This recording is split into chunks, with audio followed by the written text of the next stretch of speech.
My husband stood up in the middle of my cake and started telling 31 people what was wrong with my body. "I can't keep pretending," Grant said. He had a champagne flute in one hand and a folded page in the other, and he was smiling the way he smiles in the photograph on his firm's brochure. "Delia is the one I should have married. She's whole. My wife is not. 6 years I've been trying to build a family with a woman who came with a diagnosis and a bill." 31 people had driven in from 3 counties because the invitation said we had news about the adoption. The news was supposed to come after dessert, from both of us, standing up together in the banquet room at Ledgewood Hall. Nobody put down a fork. His mother lifted her glass off the linen and held it toward him like she was toasting a graduation. "Finally," Verna said, "finally, somebody in this family says it." My Uncle Perry said, "Let the man finish." He said it to me. I kept cutting the cake. "And since we're being honest," Grant said, "I signed the withdrawal on Thursday. The little girl isn't ours. She was never going to be ours. Somebody had to be the adult about a 7-year-old with a file that thick." Taped to the front of the cake table at the height where a child tapes something was a drawing on printer paper. 4 stick figures. A rabbit with one ear longer than the other.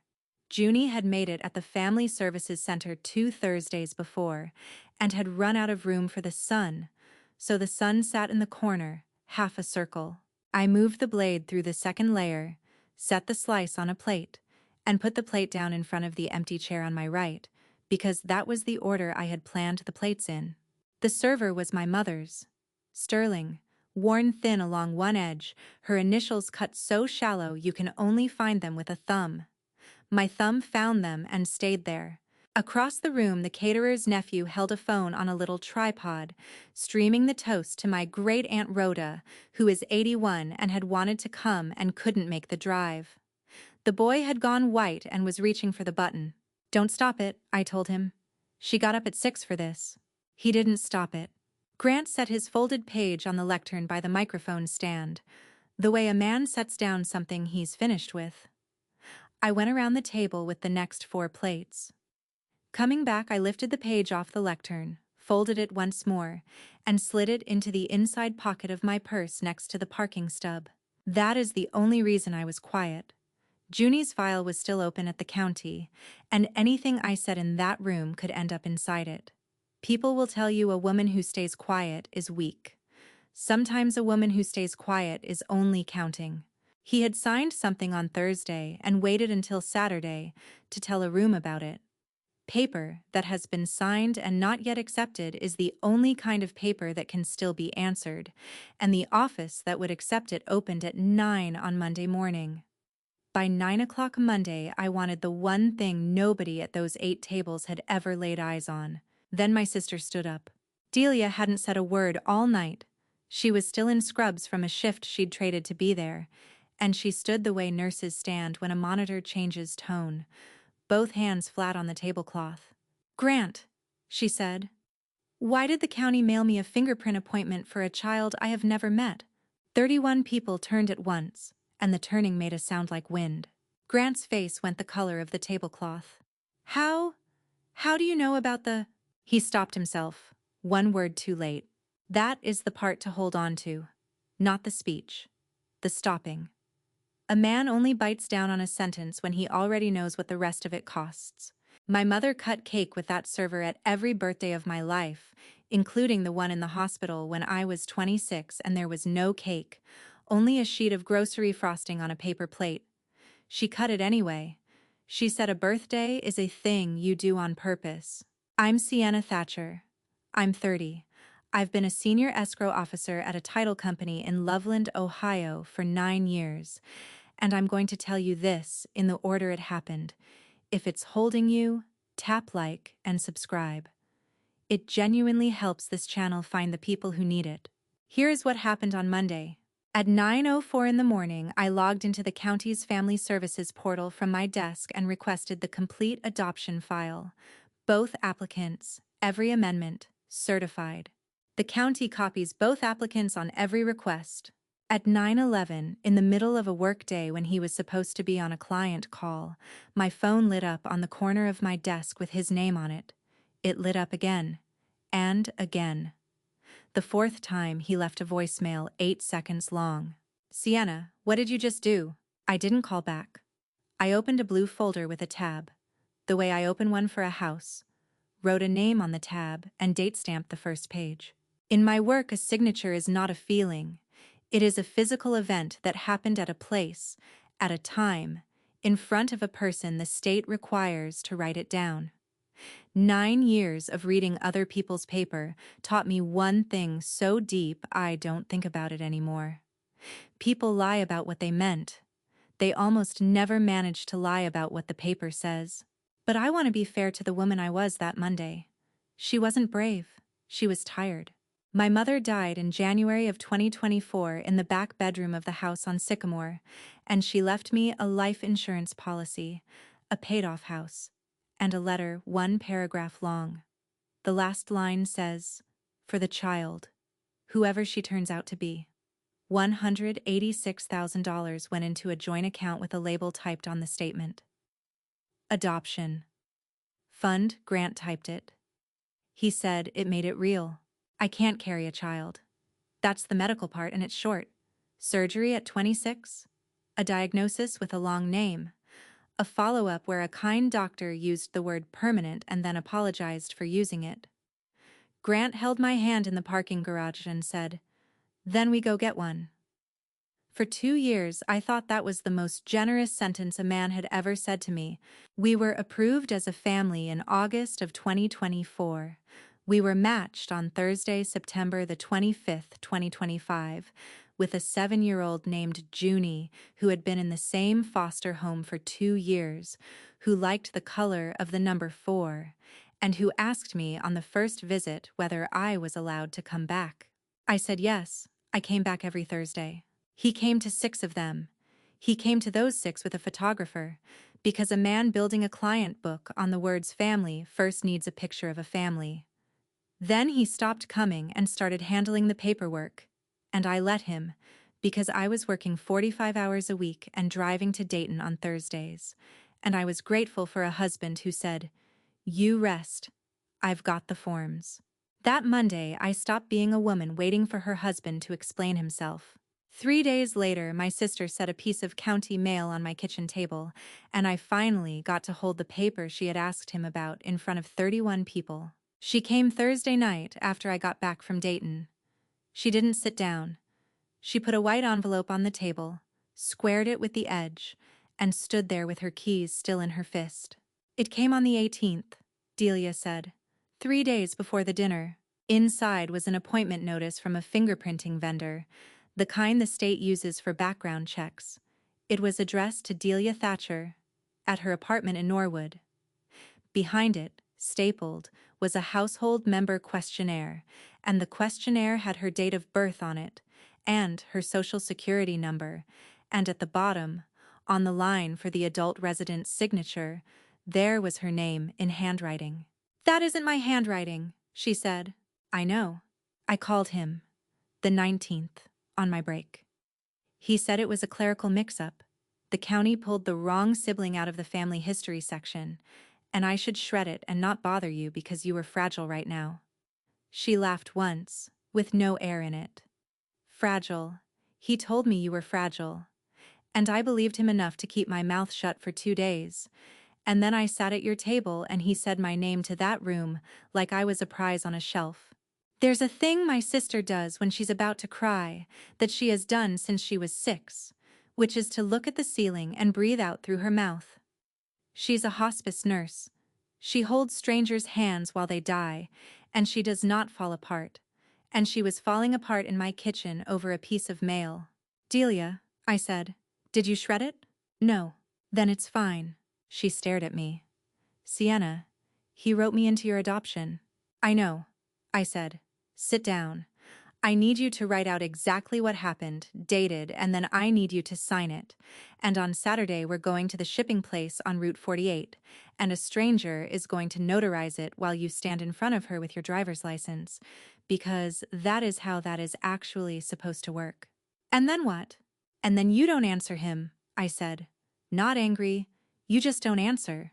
I made her tea she didn't drink, And she wrote for 40 minutes in a nurse's handwriting, which is the most legible handwriting on earth. And while she wrote, I read the cover letter that had come stapled behind the questionnaire, from the licensed assessor who had done our home study, a woman named Paulette Hines, addressed to the co-applicants of file number 9902. One line in that letter I read 4 times. Per applicant's notarized amendment of January 8th, the household composition has been revised and a new adult resident check is required. January 8th.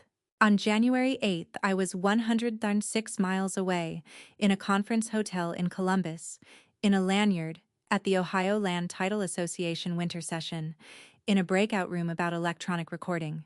On Monday, March the 2nd, 9 days after my husband explained my body to 31 people, I filed 3 things with the county and the agency before 10 in the morning: a co-applicant dispute, my sister's notarized statement, and her identity theft affidavit with a federal report number on the top right corner.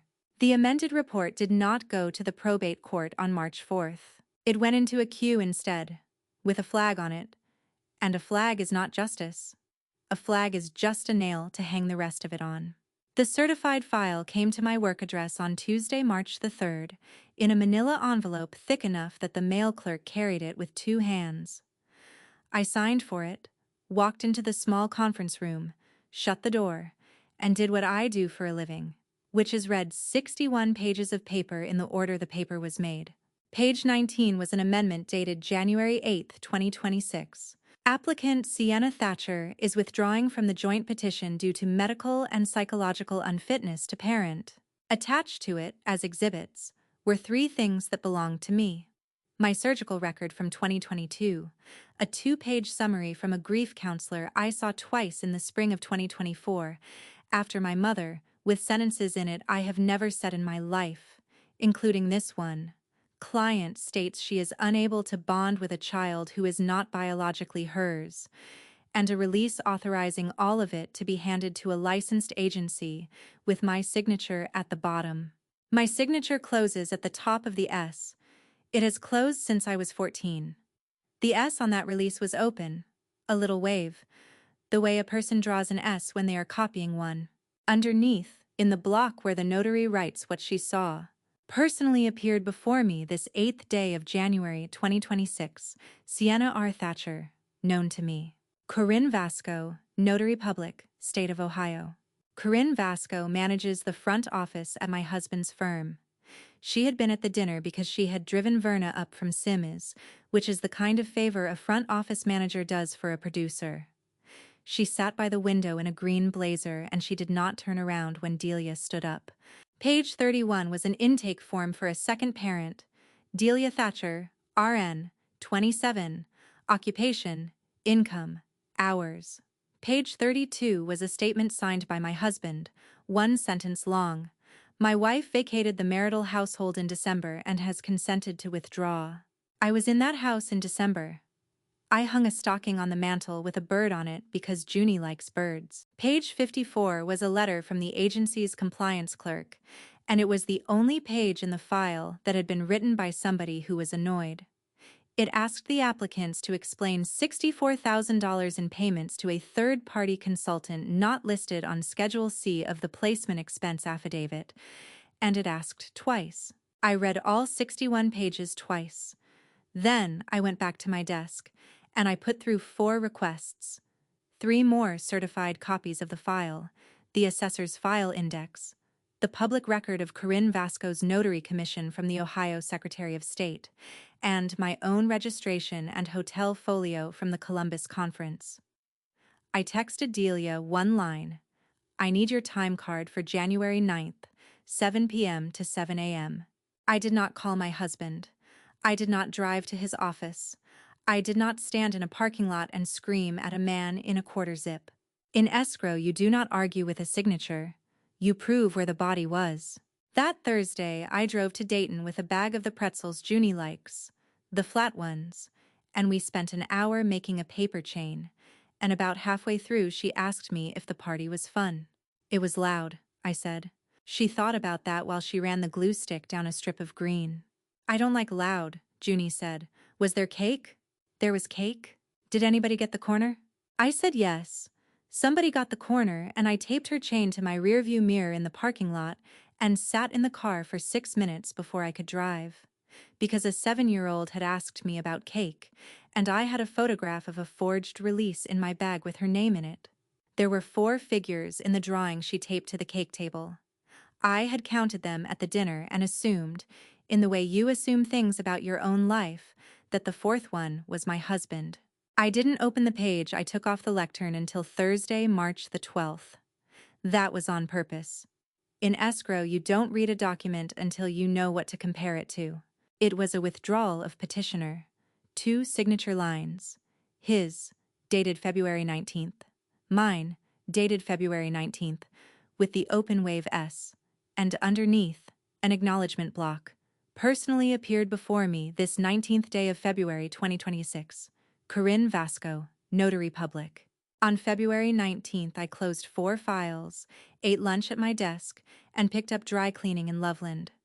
I have the receipt because I keep receipts, which is a personality defect that had just become an asset. So there were 3 dates now: January 8th, January 9th, February 19th. 2 of them a notary had sworn I stood in front of her. 1 of them she had sworn my sister did. And I could prove where all 3 of us actually were. Everything Corinne Vasco had ever stamped lived in one place: a journal.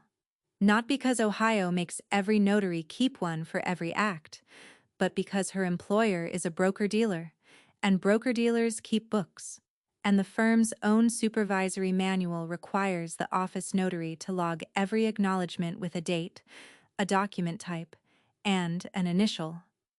I know that manual exists because my husband complained about it for 6 years, usually on Sunday nights. That book sat in the second drawer of the reception desk, 40 feet from his office door, in a building I had walked into maybe 200 times with a coffee in each hand. I did not go get it. If I had gone and gotten it, everything after this would have been about me. Instead, I did the boring thing. On March the 16th, I ordered the joint account statements for the previous 14 months, which I am entitled to as a joint account holder, and I had them mailed to my mother's house on Sycamore because I had already moved my clothes there and because the mail there arrives at 10 in the morning. Here is what $186,000 of my mother's life looks like when a man spends it. $64,000 in 4 transfers between June and December of 2025 to Beck Family Pathways, LLC. $28,000 on January the 16th to Verna Wexler.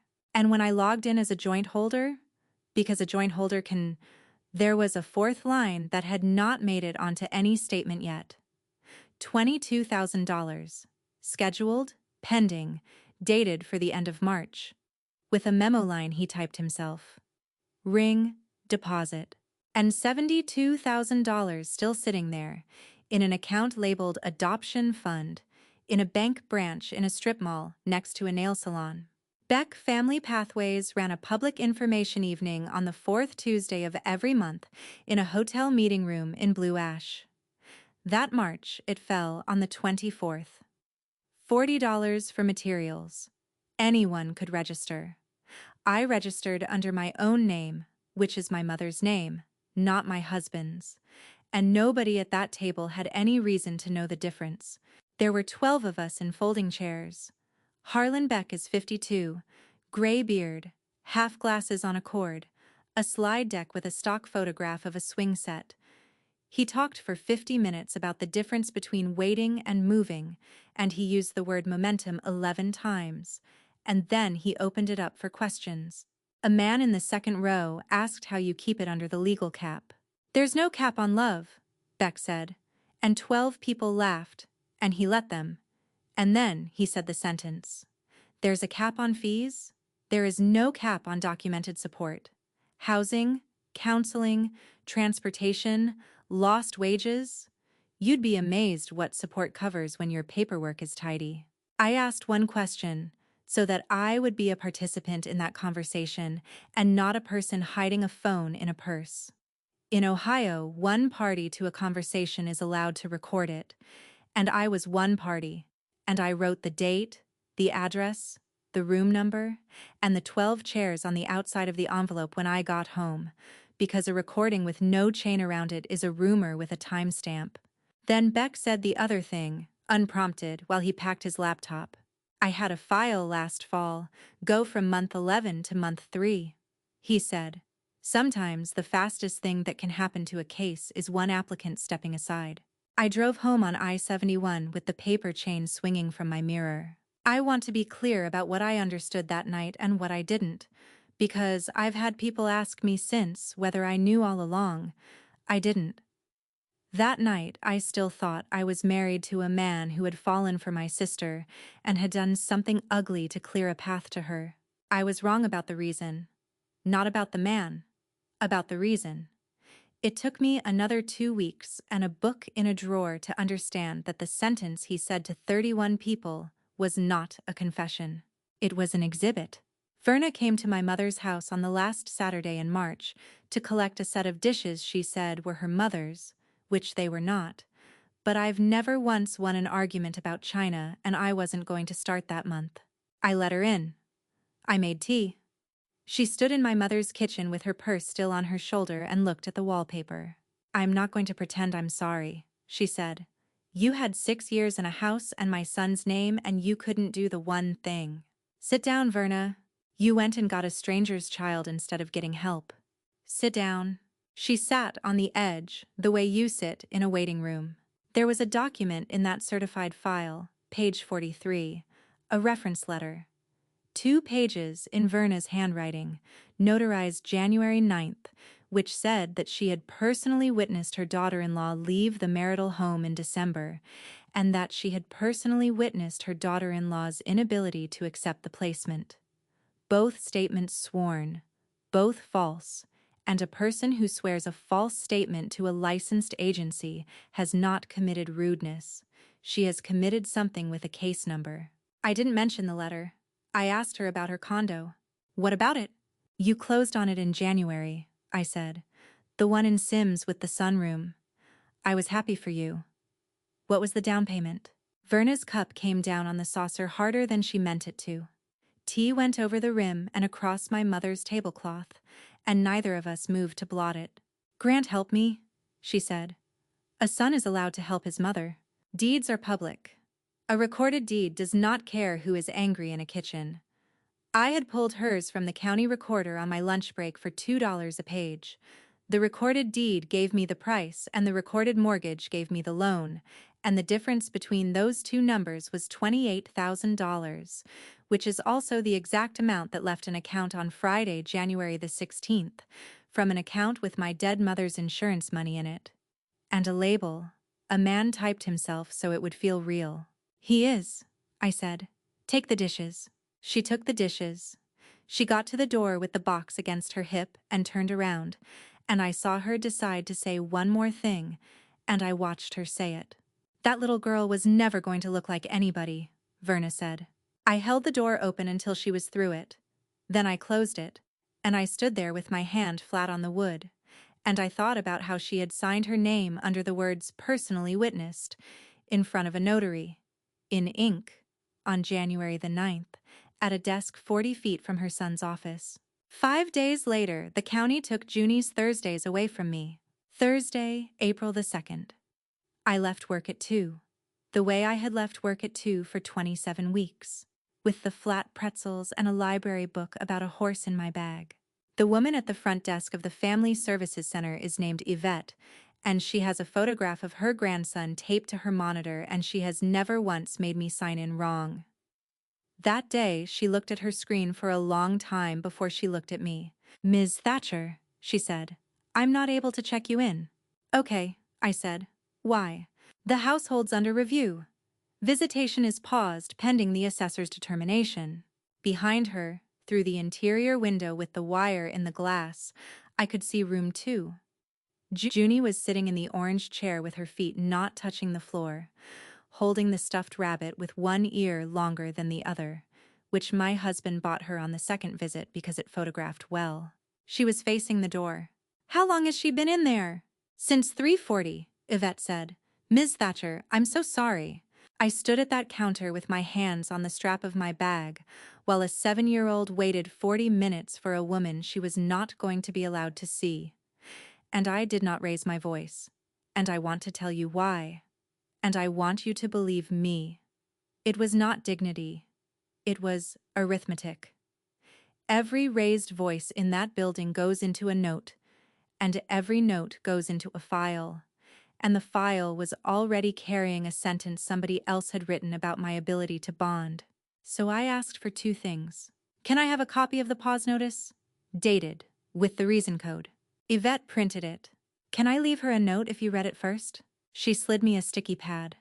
I wrote, today's rule is about grown-up paper. It is not about you. I am in the gray car until 4. Then I went out to the gray car and I sat in it.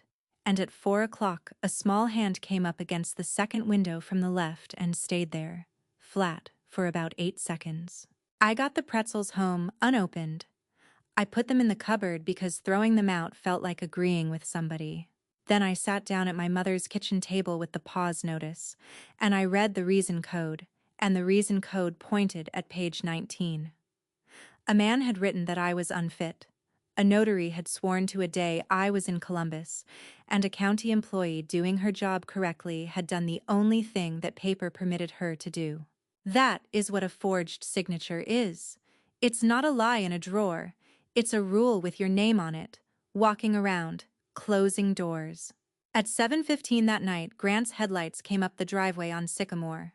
He came in without knocking, because a man who has been in a house for 6 years takes that with him, and he put a folder on the counter and stood with his hands in his jacket pockets. You've made this so much harder than it needed to be, he said. I ran the tap and filled the kettle. 2 documents, he said. A separation acknowledgement, and a withdrawal of your side of the petition. You sign, the review closes, the file moves. It's cleaner for the girl. It's cleaner for everybody. And the visits? He waited exactly long enough for me to hear him decide to use it. If you sign, Grant said, I'll ask Paulette to let you have a goodbye. 1 visit, supervised. I think she'd allow that if I asked. Nobody had ever put a price on an hour with that child before. I learned something that night about what my husband was. And the thing I learned was not that he was cruel. Cruel people improvise. He had come with a folder and a schedule. Delia isn't answering me, he said in the same voice like it was the next item. You put her up to that. She's on nights. She's my... He stopped. He did that a lot in those weeks. You always did this. You made everything into a filing cabinet. Do you know how tiring you are? The kettle started to go. I took it off before it screamed, because I wanted to hear him, and because a screaming kettle is the kind of detail that makes a woman sound hysterical when a man describes the evening later. Who's notarizing them? I asked. He blinked. What? The 2 documents. Who notarizes them? Corinne, at the office. She's there every day. Friday the 10th, I said. 10 o'clock. I'll come to the office. He was so relieved he got generous. He told me I was being smart. He told me he had never wanted it to go this way. He stood in my mother's kitchen and said the word grace twice, and on his way out he took a granola bar out of my cupboard the way he had for 6 years. I locked the door. Then I called an attorney named Camille Ostro, who charges $310 an hour, and who had already taken $3,500 of my own savings, and I asked her 1 question with the phone on speaker while I wrote. If I sign a separation acknowledgement, does that withdraw my petition? No, Camille said. Those are 2 different animals. Your petition stands until a signed withdrawal is filed with the agency and accepted. A separation acknowledgement between spouses does not touch a probate matter. Why? I'm going to sign one of them, I said. There was a pause on the line of the kind lawyers are trained not to fill. Sienna, don't do anything at that office. I'm not going to do anything at that office, I said. I'm going to sign a piece of paper and ask a polite question and go back to work. 8 days. That's what I had. And I spent them the way I've spent every 8 days of my working life, which is on requests with tracking numbers. The certified record of Corinne Vasco's commission from the Ohio Secretary of State, my Columbus hotel folio and conference badge scan, Delia's time card from the night of January 9th, 7 p.m. to 7 a.m., and the dry cleaning receipt from February 19th with the time printed on it at 12:52. 4 pieces of paper that said where 2 bodies actually were on 3 different days. And 1 page I still didn't have, in a book, in a second drawer, 40 feet from my husband's office door, and I couldn't send a request for that one. I was going to have to be invited to look at it. On Friday, April the 10th, I did 2 things. At 9:20 in the morning, I parked outside a licensed agency office in Norwood, went in, and handed 1 envelope across the front counter to a clerk with a lanyard. She entered it, printed a receipt, and stamped my copy with the date and the time because I asked her to, and I folded the copy into my wallet behind my library card. Then I drove 11 minutes to my husband's building and went up to the 4th floor at 10 o'clock, in the navy blazer I wear to closings. He'd staged it. 2 chairs pulled to the side of the reception desk, a pen laid across the folder at an angle, the good conference room empty behind him with the blinds up. He wanted witnesses, and he'd picked the lobby. "There she is," Grant said. Corinne Vasco sat behind the desk in the green blazer, with her commission certificate framed on the wall behind her head, the way they hang in every office where a notary is also the person who orders the coffee. I signed the separation acknowledgement. I signed the withdrawal. I did it the way I sign 40 documents a week, without a speech. And when I got to the second one, I did the S, the way I do the S, closed at the top, and I made sure the closing was clean. Then I put the cap on the pen and said, "Corinne, will you log both of these?" She looked up. "Log them?" "Your acknowledgements. The manual requires a journal entry with date, document type, and initials." I smiled at her the way you smile at a colleague. "I get audited too. Ours is worse than yours." Grant laughed and turned to the 2 people by the printer. "Sienna's in title," he said. "She loves a paper trail. 6 years, I've never once won an argument about paperwork." The 2 people by the printer laughed because he was their boss's producer and it was a Friday. Corinne opened the second drawer and took out a bound book with a green cover. "I want to describe this to you the way I saw it, because I have thought about those 40 seconds more than I have thought about my wedding." She opened it flat with the heel of her hand. She dated a new line. She wrote separation acknowledgement, and under it withdrawal of petitioner, and she initialed both, and while she was writing I stood where a person stands when they're being polite, which is close enough to read. I counted back 9 lines of ordinary client business in the same hand, and then the 4 of them were sitting there together. January 8th. Thatcher, S. Release and amendment, initialed. January 9th. Thatcher, D. Household member form, initialed. January 9th. Wexler, V. Reference letter, sworn, initialed. February 19th. Thatcher, S. Withdrawal of petitioner, initialed. "Can I photograph my entry?" I said. "For my file, it's a habit." She hesitated for about a second and a half. Then she looked past me at Grant, and Grant said, "Corinne, give the woman her paper trail." And he said it the way you'd tell a waiter to bring another basket of bread. "Sure," Corinne said. I took 1 photograph of an open page. It was in focus. My phone wrote the date and the time into the file for me, which is a thing phones do for free. Then he handed me a check. $1,000, Grant said, "to get set up. I know you're at your mother's." The check was drawn on the account with my mother's insurance money in it, and the label he typed himself. He held it out in the lobby of his firm in front of 2 employees and a notary as a gift. And he wanted me to say, "Thank you." "And Paulette," I said, "the goodbye visit." He put both hands out, palms up, the gesture men use when they want you to appreciate how reasonable they're about to be. "I don't think that's going to be possible after all," he said. "I talked to her yesterday. It confuses the child. Honestly, it confuses the child." He'd had it in his pocket the whole time. He'd traded me an hour he had already spent. I have been asked 100 times since whether that was the moment I decided. It wasn't. I'd decided in a parking lot on the 2nd of April, watching a hand go flat against a window. This was only the moment I stopped feeling any obligation to explain myself to him later.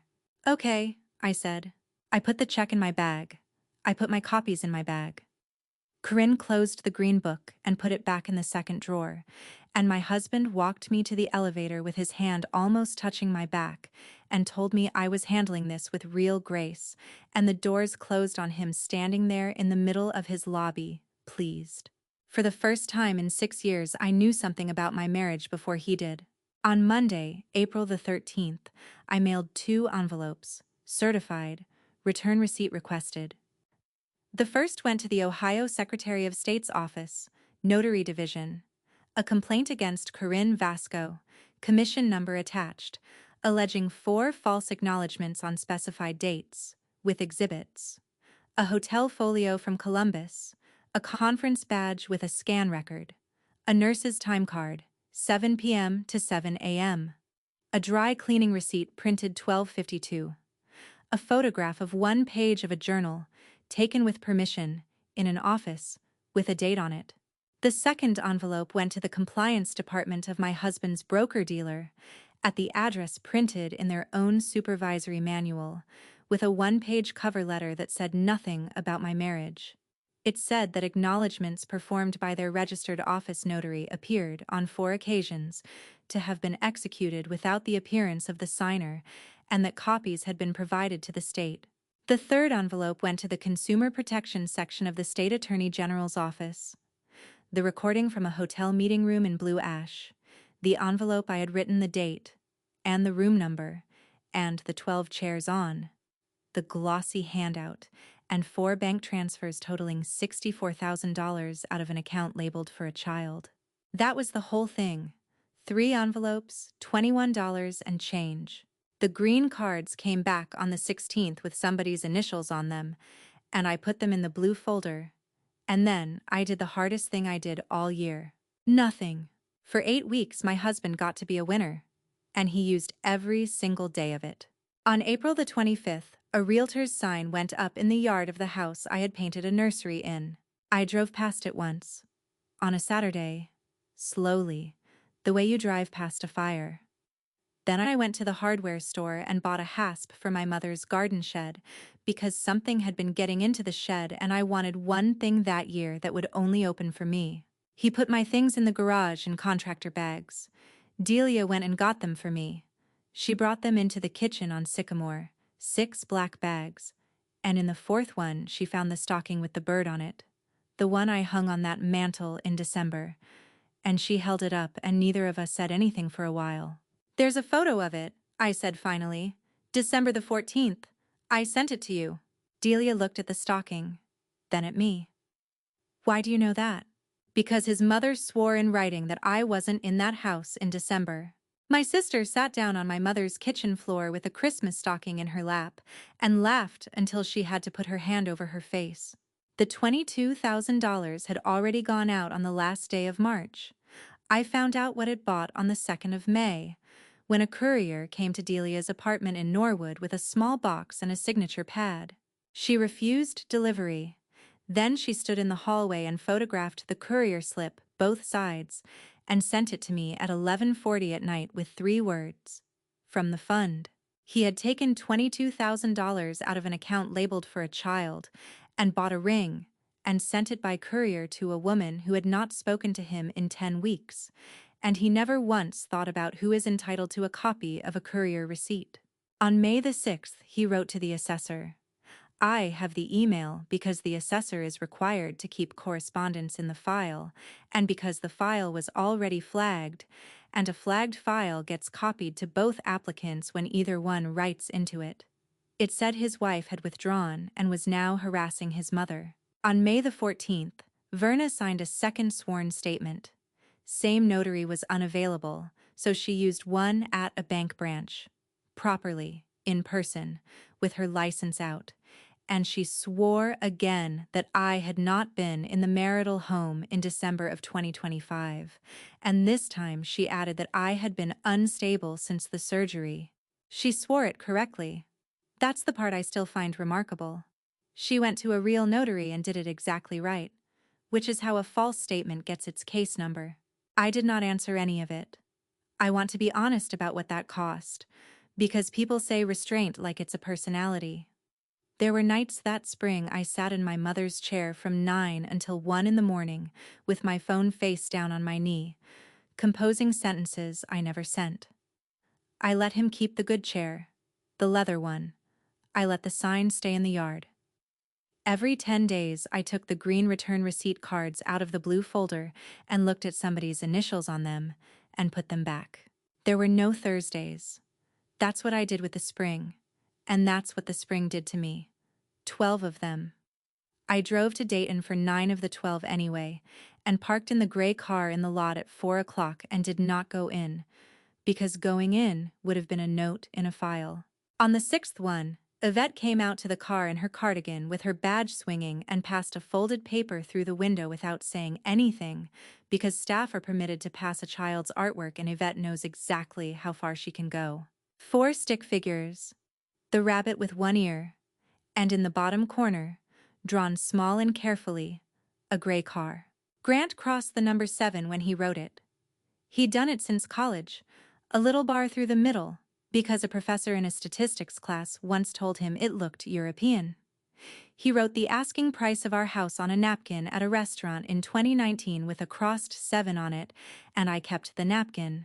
Because I am a person who keeps things, which used to be a joke about me. On Tuesday, June the 9th, at approximately 10 in the morning, 2 people from his firm's compliance department flew into Cincinnati and walked into that 4th-floor office and asked Corinne Vasco for the Green Book. She gave it to them. She was suspended before lunch and escorted out with her framed certificate under her arm. They put my husband on administrative leave at 1:15 in the afternoon, pending a signature review, which is a phrase that means we are now going to look at every piece of paper you have touched for 6 years. I know the times because a custodian of records read them into a transcript in August, and I have the transcript. He called me at 1:50. I was in a closing, so he got 7 minutes with my voicemail across 4 calls, and the 4th one was the only one I saved. "What did you send them?" he said. "Sienna, what did you send those people?" Here's what compliance found in 11 days, which had nothing to do with me and everything to do with him. 2 client transfer forms from November of 2025. An account moved for a widow in Milford, 79 years old, who had not been in the office that month because she had been in a rehabilitation facility in Batavia with a broken hip, and whose signature had been acknowledged anyway by the office notary, on a form where the date was written in a hand that put a little bar through the middle of the 7. He hadn't invented a method for me. I was just the first time he used it on someone who reads paper for a living. The firm reported it, because a broker-dealer that finds a forged client's signature and does not report, it stops being a broker-dealer. That report went to the State Division of Securities and to the industry regulator. And the industry regulator does not care about your marriage, your speech at a banquet hall, or your mother's opinion of your wife's body. It cares about one question, and the question is whether the signature was real. He had built the entire spring on the idea that paper is what you say it is. On June the 18th, 3 doors closed on the same morning, and none of them were closed by me. 4 nights before those doors closed, on a Sunday, he came to Sycamore at 11 o'clock. I heard the car before I saw it. He didn't come in this time. He stood on my mother's porch under the light that has needed a new fixture since 2021, and he talked to me through the screen door, and he was still wearing the lanyard from a building he was no longer allowed to enter. "They took my badge," he said. "I know how it works." "You know how it works."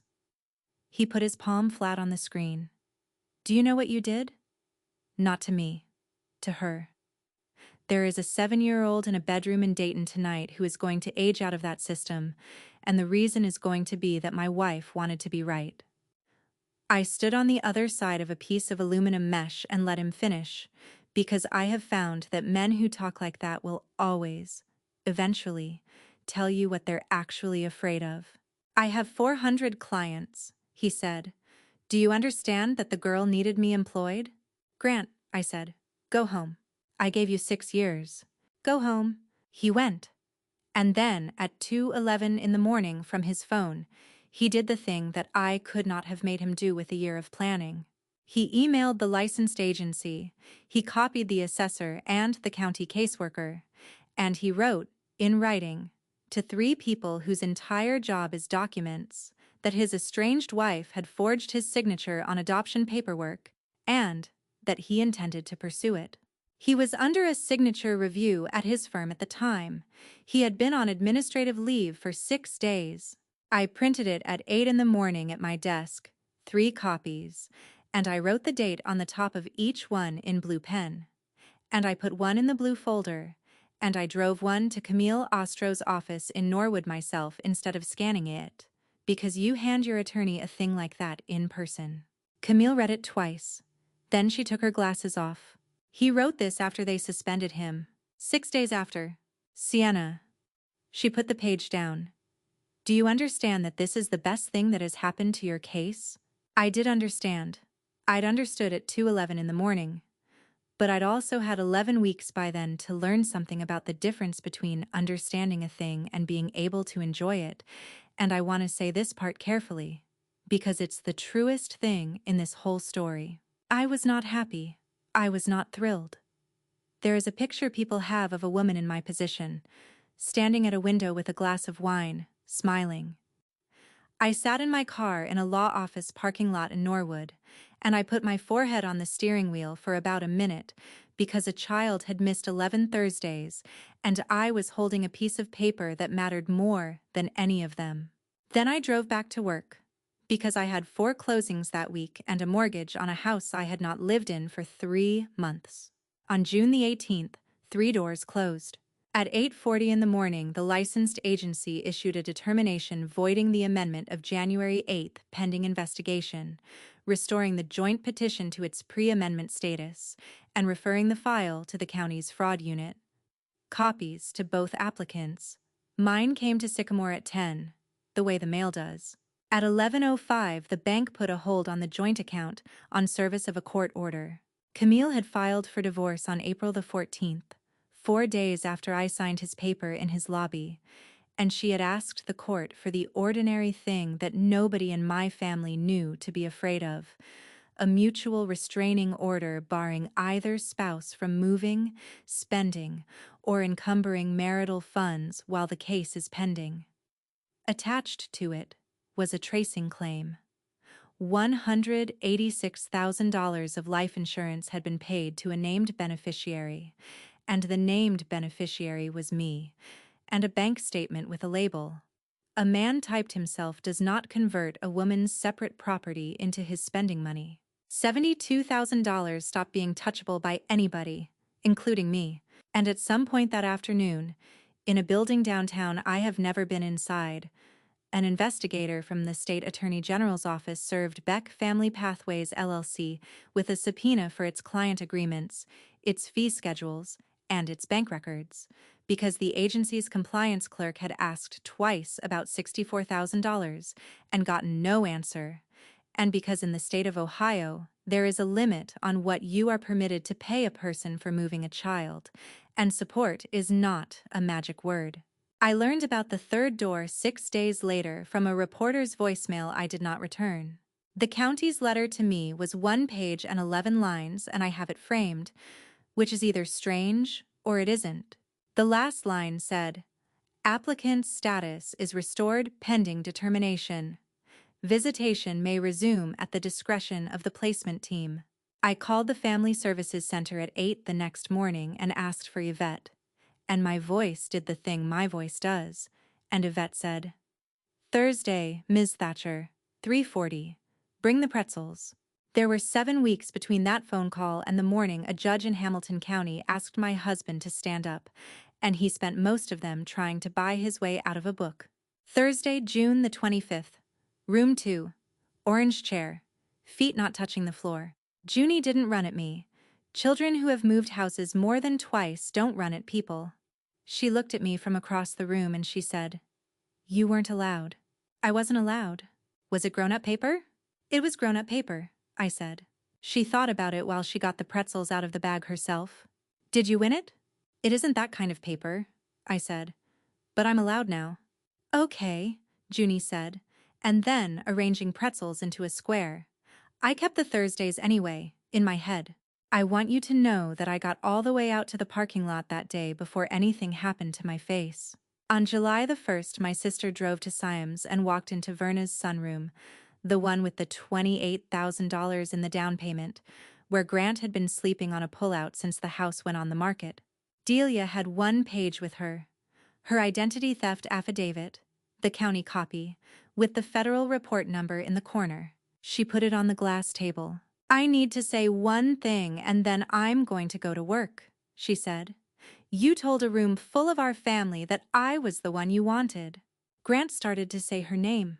You didn't want me, Delia said. You wanted a signature that wasn't hers. She told me later that his face did something she has only ever seen in one other place, which is at the bedside, in the 10 minutes after a family is told there is nothing left to try. Because that was it. That was the whole thing, the center of it. And my sister said it out loud in a sunroom in July with a nurse's plainness while I was 11 miles away at a closing table. He had never been in love with Delia. There was never an affair. There was a compliance clerk at a licensed agency who had asked, twice, in writing, about $64,000 that had left an account labeled for a child, and there was a man who understood that the moment I ever saw a full accounting of that file, he was finished. So he needed me off it. To get me off it, he needed a reason a licensed assessor would accept, and the reasons a licensed assessor accepts are medical, psychological, and voluntary.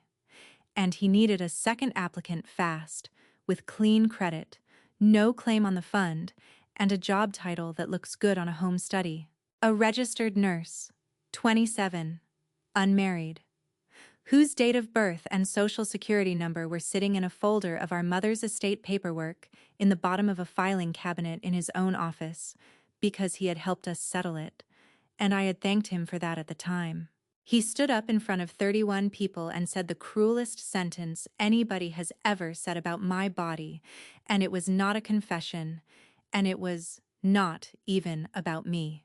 It was witnesses. He needed a room full of relatives who could all say, later, that the marriage had ended and that she had walked away from the process. It was cheaper than a lawyer. He had my great-aunt Rhoda watching on a phone. Corinne Vasco came to my office on Wednesday, July the 8th. She waited in the lobby of a title company for 40 minutes rather than call ahead. And when I came out, she stood up so fast she knocked a magazine off the arm of the chair. I want to tell you before the lawyers do it for me, she said. Her son is 16. His name is Dominic, and he has a seizure disorder, and the medication that finally worked for him costs what it costs. And in November of 2025, my husband started leaving $400 in an envelope on her desk on days when he needed a stamp without a person. 6 times, $2,400, total for 6 acknowledgments, 4 of which were mine and my sister's and his mother's, and 2 of which belonged to a 79-year-old widow in a rehabilitation facility in Batavia. My hearing is in August, Corinne said. Whatever they leave me, I have to write to everyone I ever notarized. Do you know how many that is? I did not tell her it was all right. It was not all right. She sat in front of a woman whose name she had sworn to on a January morning and asked her to make it lighter. And I couldn't. And I wouldn't have, if I could. Here's what I did instead, and it's the only thing in this story I'm not completely sure about. I told her 3 true things. Get your own attorney and do not use the firms. Give the state everything, including the envelopes. Tell them what the $400 was for, because it doesn't excuse you and it does explain you, and those are different jobs. Then I told her that Camille had drafted a civil claim naming her along with the others, and that I had instructed Camille that morning to take her name off it and to leave the notary bond alone. Why? Corinne said. Because your son didn't stamp anything, I said. The state still has your commission. I'm not going to also have your house. She cried in the lobby of my office and I did not touch her, and I went back to my desk and closed 4 files, and at 6 o'clock, when I got to the parking lot, My hands were shaking so hard I had trouble with the key fob. That was not mercy toward a woman I had grown fond of. I want to be exact. It was a line I drew because I could feel where the pleasure started. And the pleasure started somewhere around her son, and I decided that was a place I was not going to go. They terminated my husband for cause on July the 17th. A broker-dealer that fires a producer for signature fraud has to tell people. They sent a letter to every client whose paper he had touched in 6 years, 409 households, and in the second paragraph of that letter is a sentence that ended his career more thoroughly than any judge could. The firm has determined that documents in your file bear an acknowledgement that could not have been properly executed. The industry regulator sent him a request for information in July, and he did not answer it, which is its own violation. The suspension took effect at the end of the month. Under that process, a suspension turns into a permanent bar on its own if he never answers, and he has not answered. In this business, the notice is public and searchable forever, and the searchable part is the point. The firm made the widow in Milford whole in 9 days, moved her account back, sent a compliance officer to her daughter's kitchen in person. I know that because the daughter found me on a Tuesday and wanted to say thank you to somebody, and I told her the truth, which is that I never did a single thing for her mother. I mailed a complaint about 4 acknowledgments, and her mother's name came out of the same book. The firm reprinted the regional brochure in August. Family First Advisory, the same font, a different photograph. My husband's picture had been on page 2 of that brochure for 4 years, and in the picture he had his hand on my shoulder, and I had a lot of feelings that spring about that photograph, and by August I had one, which was that it was accurate. His hand had always been on my shoulder. He had just never once turned around. Verna listed the condo with the sunroom on the 1st of August. There was no court order making her do it yet. She did it because a claim had been filed against $28,000 of insurance proceeds traceable to a wire on January the 16th, and because her attorney, whom she had to hire, explained to her what tracing means. She called me 11 times in 9 days. I answered on the 11th because Camille told me to document 1 conversation. He lied to me too, Verna said. Which part? All of it. He told me you'd signed. He told me the money was yours and you'd agreed. You wrote personally witnessed, I said. Twice, under oath. Nobody lied to you about December, Verna. You were the one who wasn't there. She hung up. She called again later, which is a different part of this story. Harlan Beck signed a consent order with the state on August the 3rd. He surrendered the registration he was operating under, agreed to a permanent injunction against arranging or facilitating placements in Ohio, and agreed to disgorge $219,000 across 5 files, of which $64,000 is ours, which the order routes into restitution accounts. There were 4 other families in that order besides us. 4 other people who had sat in folding chairs in a hotel meeting room in blue ash, while a man with half glasses on a cord said the word momentum 11 times. He called me on the 4th of August, from a number I didn't know, and I let it go to voicemail, and then I called him back with Camille on the line, because by then I had learned to only have conversations that come with a witness. I'll take whatever they give me, Grant said. I'm not going to fight it. I'll plead. I'll do the classes, I'll do the restitution. I need one thing. Say it. Drop the notary complaint. I looked at Camille through her office window while he said it, and she wrote 1 word on a legal pad and turned it around. It isn't mine to drop, I said. I mailed it in April. It belongs to the state now. Sienna. That's the whole answer. He kept going anyway, and this is where he found the last thing he had. He asked me whether I understood what a felony conviction on a household member does to an adoption file.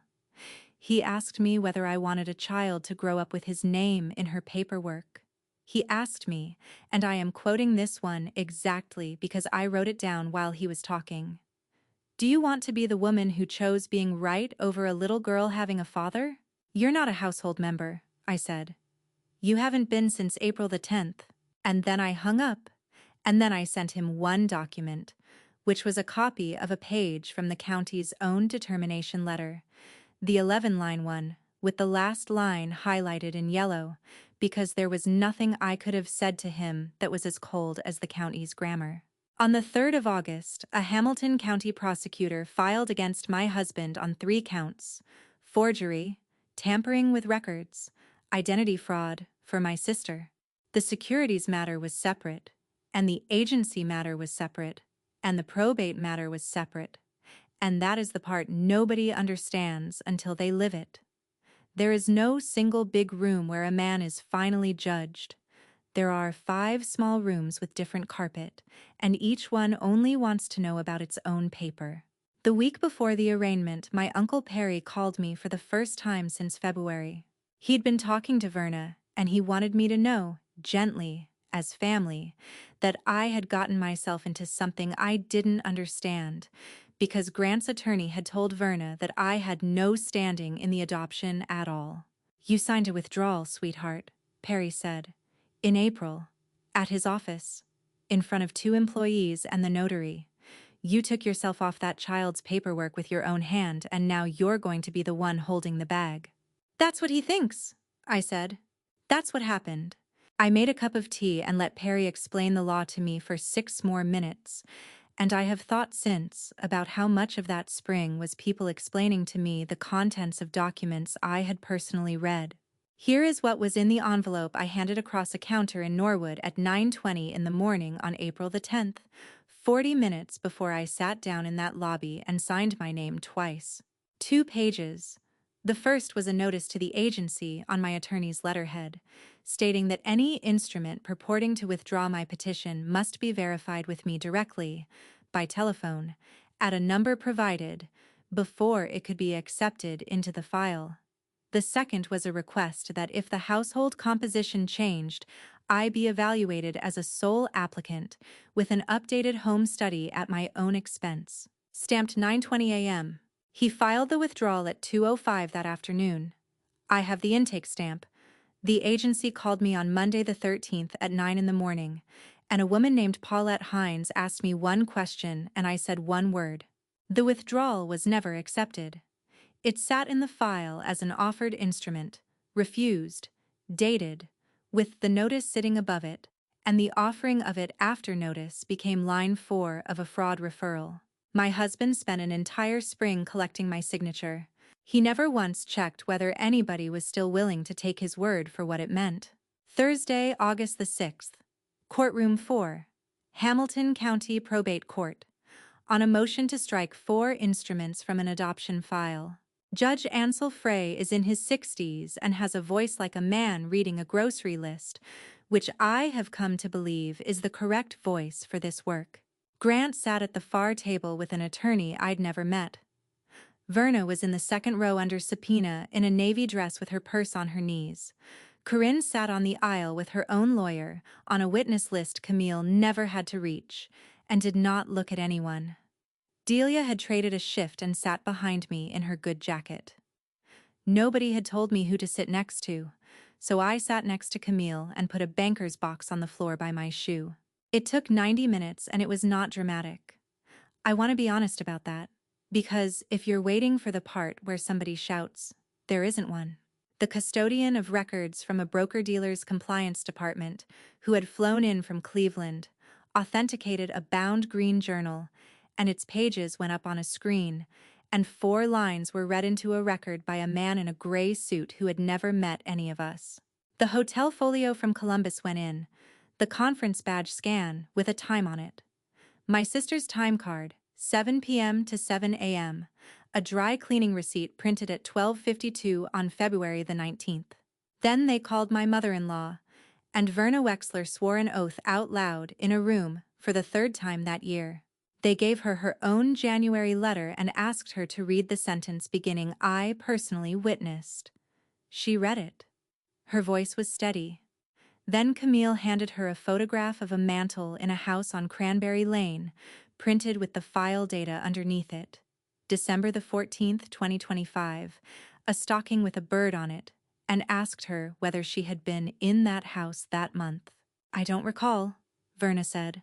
Then the May statement, the one she'd sworn properly at a bank branch, and the same question about the same December. I don't recall. 3 times, under oath, in a room with a stenographer, a woman who had lifted a glass at a banquet hall and said finally, "Somebody says it," sat in a witness chair and said, "I don't recall about her own handwriting. My husband didn't watch her. He watched the table." Judge Frey struck the amendment of January 8th, struck the household member form, struck the withdrawal offered on April the 10th, and made a finding that the reference letter of January 9th was unreliable. Then he said one more sentence that was not in anybody's motion. For the record, the court notes that the applicant's status was preserved by her own filing of April 10th at 9:20 a.m., and not by anything this court did. That is the only time in 6 months that a room said out loud what I had done, and it was said by a man reading a grocery list, and I put both hands flat on the table. At the end, when they asked whether there was anything further, I opened the banker's box. I put 2 things on the table: a petition to adopt, 1 petitioner, and a completed home study dated July the 28th, on a house on Sycamore with 3 bedrooms, paid for out of my own account, $2,200, ordered on the 10th of April.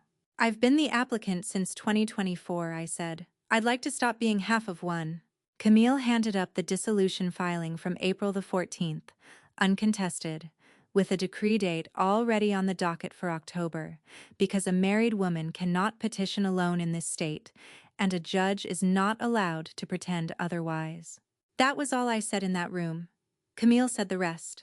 Judge Frey set a placement date for the 17th of September, said out loud that no finalization could be considered until the child had lived in the home 6 months, which put a decree somewhere in March, and asked the guardian ad litem to speak with the child.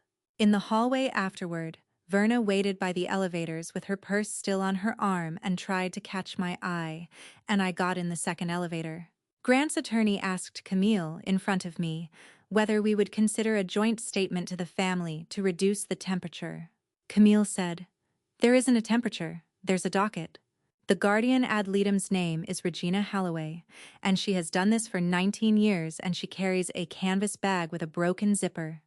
She talked to Junie on Monday, August the 10th, in room 2, with Yvette in the corner, and she asked her the question they are required to ask a child that age in the plainest words available. "What do you want to happen?"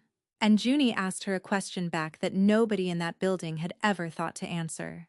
"Is it 1 kid, 1 house?" Junie said. Regina put her pen down. "Say that again for me, honey. When you go to a house, is it 1 kid? There is a boy named Theo. He is 4. He has been in a licensed foster home in Springfield since he was 2, which is 26 miles from Dayton, and he was separated from his sister when the placement that took her could not take a toddler in diapers. And that is not a scandal. It is just what happens when there are more children than beds." Junie had not said his name to me 1 time in 46 Thursdays. She had not said it because when she was 5, in a different building, she had asked a woman with a clipboard if her brother could come too, and the woman had said, "Honey, let's see about you first."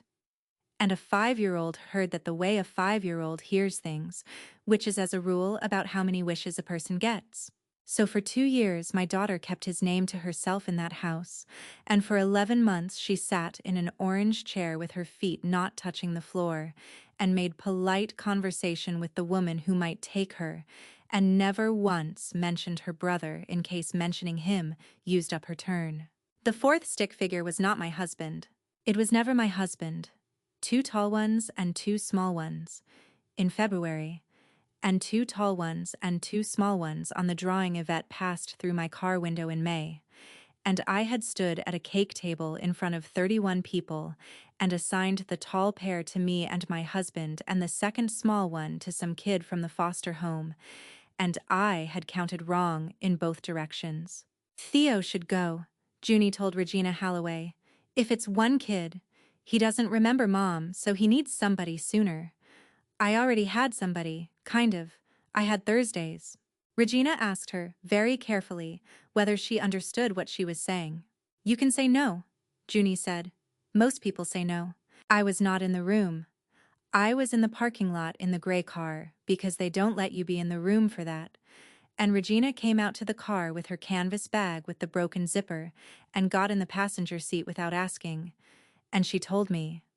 And then she waited. I want to tell you exactly what that was like, because I had spent 5 months learning how to feel nothing on purpose. For 5 months I had been playing chess against a man. I had built a spring out of certified mail and stamped receipts. And I had been proud of it. Quietly, in a way I would not have admitted to anybody. And a 7-year-old, sitting in a chair with a rabbit missing half its stuffing, took the one thing she had wanted for 2 years and pushed it across the table to somebody smaller than her. You don't win against that. There's nothing to win. What does yes cost? I said. Regina had the answer ready, because she is very good at her job. A sibling placement assessment. An amended home study for 2, at my expense. A capacity determination on the house. A sibling capacity determination on a 3-bedroom house, which is a different animal from the one my sister had already been fingerprinted for in July when she moved into Sycamore. And the September placement date would not hold. Probably November, which put a decree past the spring. 2 children, 1 income of $71,000. A divorce, a fraud referral, an attorney at $310 an hour, and a 3-bedroom house on Sycamore with a hasp on the shed. Tell her yes, I said. Tell her today. Don't let her sit with it overnight. Regina wrote it down. Then she said, You should know she asked me one more thing. She asked whether she still gets Thursdays if the answer is yes.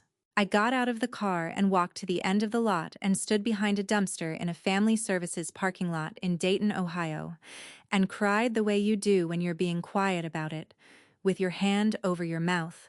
Then I called my sister, who was asleep before a night shift, and she picked up on the second ring the way nurses do, and I told her. And Delia said one sentence. I'll put in for first shift in the morning. 2 days later, I stood in a hallway on the 3rd floor of a different courthouse and gave my husband a paper bag. Wednesday, August the 12th. He pleaded guilty to forgery and to identity fraud. The tampering count went away in the arithmetic that lawyers do. He stood up when he was asked to stand up. He said, Yes, Your Honor, 4 times, and once he said, I understand. And his voice went on the word, understand. He waived indictment and pleaded to a bill of information, which is how 9 days becomes possible. The agreed recommendation was community control, 5 years, and restitution of $114,000, joint and several with the consent order money. Sentencing on September the 14th. A no-contact order covering me and my sister. And the finding, read out flat, that the defendant executed instruments bearing another person's signature and caused them to be filed with a licensed child placement agency. A licensed child placement agency. Those 5 words are why he will never be a household member on anybody's file in this state again, and no judge had to say so. The agency's own rules set it for them, in a letter, 8 lines long, on the 14th. The state revoked Corinne Vasco's commission 2 days later and published it, the way they publish all of them, in a list that anybody can read. I did not speak at the plea. Victims get to, and I had written something, and I left it folded in my bag, because I read it in the car that morning and understood that every sentence in it was addressed to a man who was no longer in a position to hear it. But I did have an errand. In the hallway on the 3rd floor, by the window that looks down at the parking garage, I handed a paper bag to his attorney. This isn't from me, I said. He looked in it, because attorneys look in bags, and then he walked it 20 feet down the hall to where my husband was standing with his back against the wall. Grant took out a stuffed rabbit with one ear longer than the other, from a gift shop at a zoo, purchased on the second visit because it photographed well.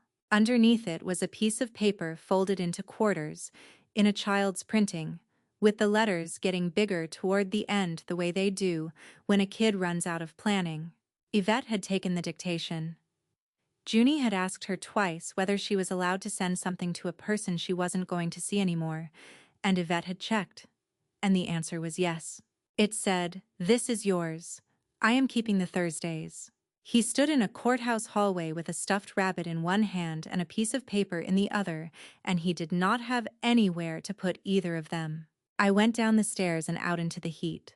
Deborah Ives from the county caught up with me on the steps. She had been in the courtroom all morning under subpoena with the county's file, and she had a folder under her arm and sunglasses pushed up in her hair. And she had never once said anything to me that wasn't procedural. "Miss Thatcher," she said, "off the record. Okay. 46 Thursdays on that file. 9 of them you spent in a parking lot because we wouldn't let you in the door." She squinted out at Main Street. Yvette logged every single one. Time in, time out, gray car.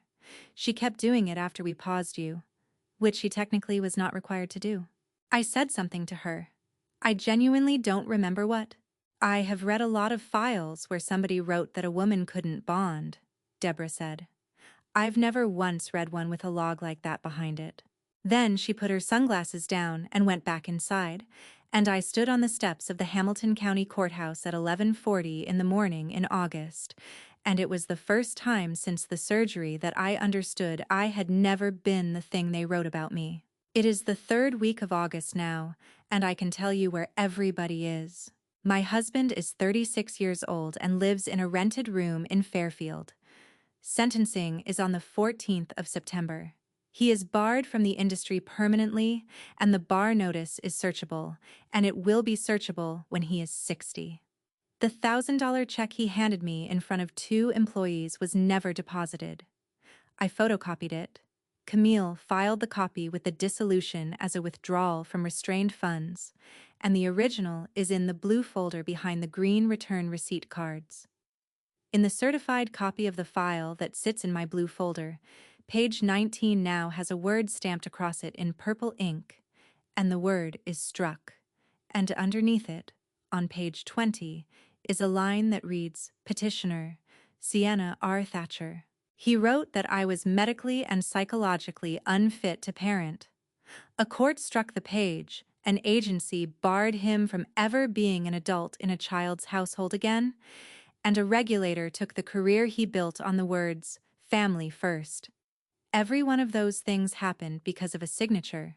He is the only person in this story who was ever confused about what a signature is.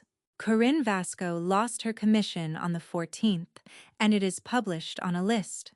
She is writing certified letters to 11 years of clients, more than 2,000 of them, at her own expense, telling them that acknowledgments she performed may be defective. She pleaded to a misdemeanor and did not go to jail, and Camille's letter to the court about her cooperation is part of the reason, and I am at peace with that. She works the register at a garden center in Milford now. Dominic's medication went on to a different plan in July, and it is covered. The house on Cranberry Lane closed on the 11th. I signed the deed at a table in my own building, with a co-worker notarizing, in person, with my license out, and the proceeds went into the account the court is holding. Verna Wexler's condo with the sunroom is under contract. The $28,000 goes into the restitution account. She came to Sycamore on the 17th with the box of dishes and rang the bell twice, and I stood in my mother's hallway and did not open the door, and a week later I mailed her copies of 11 photographs from the family albums, prints, in a padded envelope. Because she is somebody's mother and she is going to be old, and because I know exactly which one of those 2 facts I was honoring. I am not going to see her again. Harlan Beck is permanently enjoined from arranging placements in Ohio. $64,000 of that disgorgement is sitting in a restitution account with Junie's name and Theo's name on it. And the phone number on that glossy handout goes to a voicemail box that is full. Delia went to first shift on the 17th. She got fingerprinted in July, in person, with her driver's license out, at the vendor's office in Norwood, and she took a picture of the machine and sent it to me with the caption, "Look how easy this is when you just show up." She is listed as an adult resident on the amended home study.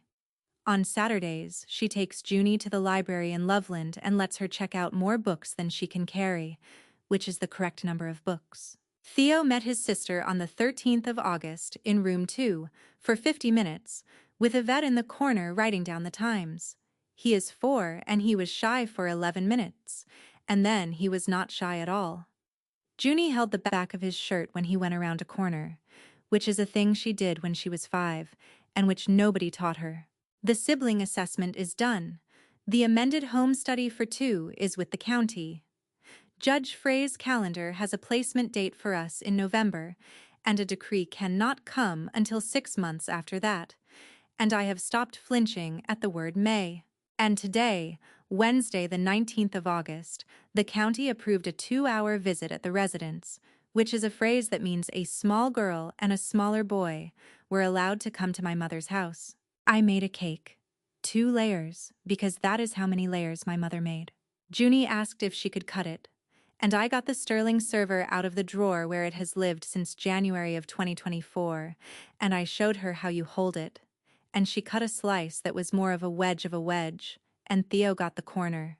Whose is this? She said. She had found the initials with her thumb without being told they were there. My mother's.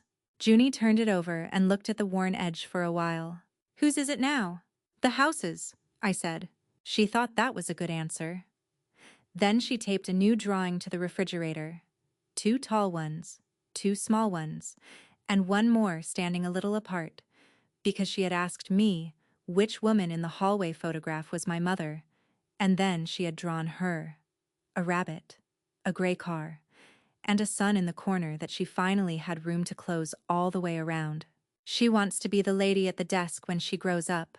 She told me that on the porch while the pears were coming down in the yard and the light was doing the thing it does at 7:40 in August, going gold and low across the shed with the new hasp on it. The one with the clipboard, she said. Who says you're allowed? Here's what I've got, after all of it. For 6 years I thought being good at paper was a small, unlovable thing about me, a joke my husband made at restaurants. The reason I kept napkins and receipts, and a photograph of a mantle in December. Nobody has ever fallen in love with a woman for date stamping a page. But a man told 31 people that my body had failed and that my sister was the prize. And it turned out none of that was even true. It was scaffolding, and the only thing that ever got dismantled was the paperwork underneath it. Not by shouting, by 4 envelopes and a photograph of an open book and a 9:20 a.m. stamp on a Friday morning while he was upstairs arranging 2 chairs in a lobby. So if you are the quiet one in your family, the one they call cold, the one who keeps the receipts, and gets told she's exhausting, I'd like you to consider the possibility that you are not cold.